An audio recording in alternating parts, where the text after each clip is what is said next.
Dans cette émission, décrypter la météo. Tour de France, la météo dans la course. Dans les Alpes, des gendarmes hors du commun. Savoir dire. Parler du temps. Il y a des pluies. Des orages. Des nuages. Il fait beau. Lui, il mettrait plutôt ici. Quel temps fait-il aujourd'hui? Alors un froid à bord de la Bretagne et il y a des pluies modérées sur la Bretagne aujourd'hui. Des orages se développent sur le sud-ouest. Il y a des nuages sur la Normandie, les Pays de Loire, Poitou-Charentes jusqu'au midi toulousain. Il fait beau sur la plupart des autres régions. Il y a beaucoup de soleil sur les régions de l'Est. Et il y a de plus en plus de nuages élevés du Massif central à l'Île-de-France et au nord. Info. La ville la plus ensoleillée en France est Toulon, dans le sud-est, avec 2900 heures de soleil par an. La ville où il pleut le plus souvent est Brest, en Bretagne, avec 211 jours de pluie par an. Savoir entendre. À vous de trouver la réponse. Y a-t-il des orages demain, selon le présentateur météo de TF1? Quel temps va-t-il faire demain? Pas terrible. Regardez, actuellement, nous avons une tranche de beau temps. Mais là, vous voyez cette vaste perturbation qui est déjà sur l'Irlande. Elle va commencer son parcours vers l'est. Donc les éclaircies, il y en aura de moins en moins. On verra arriver par le sud des orages.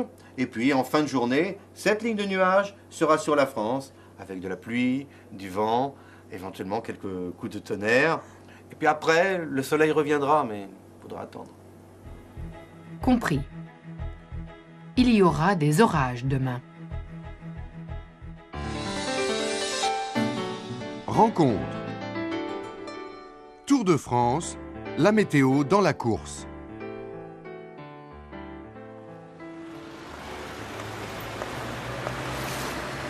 Villard-de-Lans, près de Grenoble. 13e étape du Tour de France. 3500 véhicules, 3 millions de spectateurs sur les routes et 2 météorologistes. Ouais, ça marche, c'est bon. Voilà. Chaque année, depuis 8 ans, Météo France participe aussi au Tour de France. Avant de partir le matin, ils donnent les prévisions du jour. Ils doivent ensuite franchir la ligne d'arrivée avant les coureurs. La montagne est, pour eux aussi, une étape difficile. Pour les prévisions, c'est en montagne qu'on rencontre le plus de difficultés. Parce que la présence du relief et les vallées, leur orientation, les cols, en fonction du vent, tout peut changer de manière assez importante. Une fois le matériel installé, Frédéric se met au travail. Les prévisions sont ensuite diffusées à la radio et clairement affichées. Le vent restera faible avec seulement quelques rafales au passage des cols. Il faisait très frais ce matin à Villard-de-Lans et je suppose que vous étiez déjà debout pour le constater. Les premiers intéressés, les coureurs bien sûr. Comme ça on sait vraiment comment on doit partir avec les manchettes ou les jambières. Bon là on sait qu'on descend jusqu'à Pont-de-Clé donc on s'habille un peu. Et puis au pied on enlèvera, on donnera ça à la voiture suiveuse. Le fait de monter des cols, c'est déjà suffisamment difficile comme ça. Alors je suis très très sensible à la météo. Ça s'est fait. Connaître la météo n'est pourtant pas difficile avec les médias. Alors pourquoi Météo France est-elle sur le terrain? On peut les rassurer, on est sur place, on est là, on est disponible. Et même éventuellement, on pourrait envisager que dans une heure, si la prévision change encore, moi je retourne voir les coureurs, les directeurs sportifs et je leur dis attention, nouveau changement. On peut comme ça ajuster jusqu'au départ de l'étape. Mais ce matin, aucun changement à l'horizon. Le départ est donné.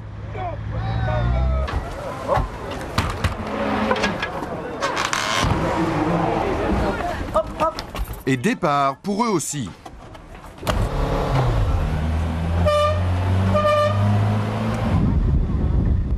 Alors aujourd'hui, ce qu'on va faire, c'est qu'on va suivre les coureurs, on va se mettre dans la caravane technique, donc à l'arrière du peloton, sur les premiers kilomètres de la course. Et dès que possible, on quittera cet itinéraire course pour essayer de rattraper en fait, les coureurs, de les dépasser en prenant un itinéraire plus direct. Avec un peu de chance, ils devraient dépasser les coureurs sans trop de problèmes.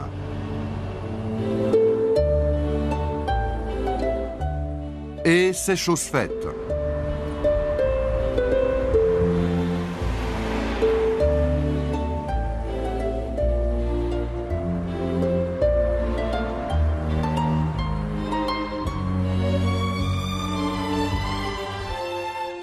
Arrivé à Serre-Chevalier. Si la course pour les cyclistes est terminée, Frédéric et Michel, eux, continuent. Même routine, même installation pour la météo du lendemain. Et enfin, dernière étape pour Frédéric, enregistrer le bulletin du soir. Alors qu'en montagne, au col de la Bonnette, il faudra attendre une température plus fraîche, autour de 8 à 10 degrés, mais il y aura du soleil, donc ce sera supportable. Et le beau temps va se poursuivre encore, puisqu'on n'attend pas d'aggravation avant dimanche soir. Le Tour de France est un pari épuisant pour Météo France. Et pour un scientifique comme Frédéric, quel en est l'intérêt? Voilà. On amène vraiment quelque chose de plus. On n'est pas seulement des savants dans des pièces fermées qui réfléchissons à des choses très abstraites. Là, on dit aux gens, voilà, attention, les coureurs ils vont avoir un temps épouvantable, au contraire, ils vont avoir très chaud. Dans cette opération, c'est vraiment le côté aventure, le côté innovation quotidienne, toujours arriver à assurer quelque chose, quelles que soient les conditions. Ça, c'est un défi, c'est intéressant. Savoir dire. Parlez des sports que vous pratiquez. Je joue au football. J'ai joué au football. Je fais de la danse. Je fais de la danse. Je fais de la natation.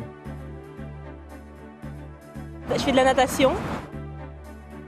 Quel sport pratiquez-vous? Natation, running, des arts martiaux et de l'athlétisme. Quel sport pratiquez-vous? Le ski, beaucoup, et le jogging.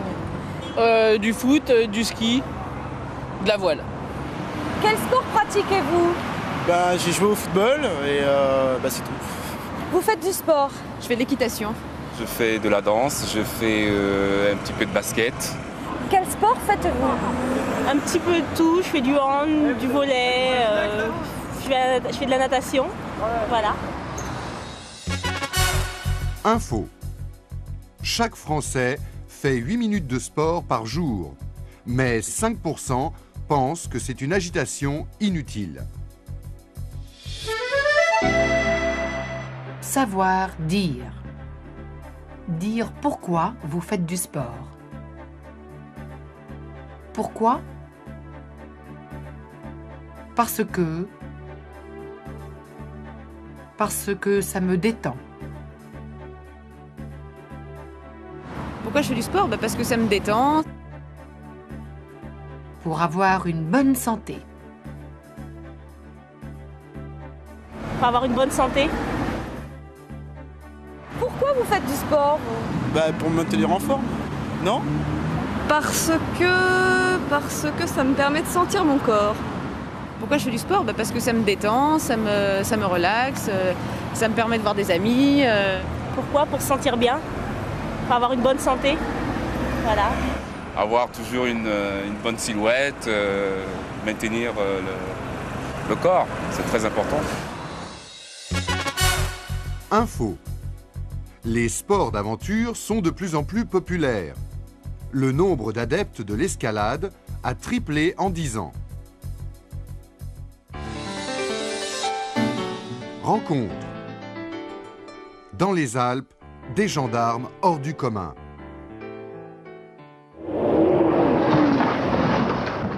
Cet homme n'est pas un cascadeur, mais un gendarme. Les secours en montagne en France sont faits par le peloton de gendarmerie de haute montagne. À Chamonix, 30 hommes allient leur passion pour le sport avec leur travail, prêts à toute intervention. La montagne est dangereuse et c'est en été qu'il y a le plus d'accidents. On peut sortir jusqu'à 15 fois par jour. Disons qu'on fait une moyenne de 8-10 interventions par jour. 10 interventions qui généralement sont très hétérogènes dans le type. Il a pris la pierre dans les côtes, ça l'a fait tomber du relais. Il n'est pas en danger, mais là on n'arrive plus à descendre. Un homme est bloqué dans une paroi rocheuse. Il a peut-être les côtes cassées. Les gendarmes doivent intervenir.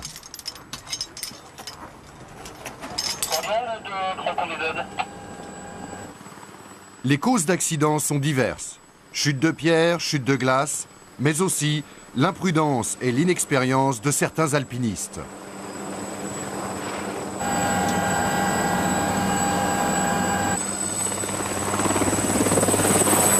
Lorsqu'on part en secours, on ne sait finalement jamais à quel type d'intervention on va être confronté. Et ça, c'est très important parce que ça nous oblige, nous, à constamment anticiper sur ce qui est susceptible de se passer. Par exemple, sur une intervention qui va au départ ou qui doit au départ durer 5 minutes, il faut être en mesure d'intervenir plusieurs heures sur cette même opération. Quand je dis plusieurs heures, ça peut même être plusieurs jours. Sur cette opération, notre caméraman n'a pu suivre plus loin les gendarmes. Sa place étant nécessaire pour le secours.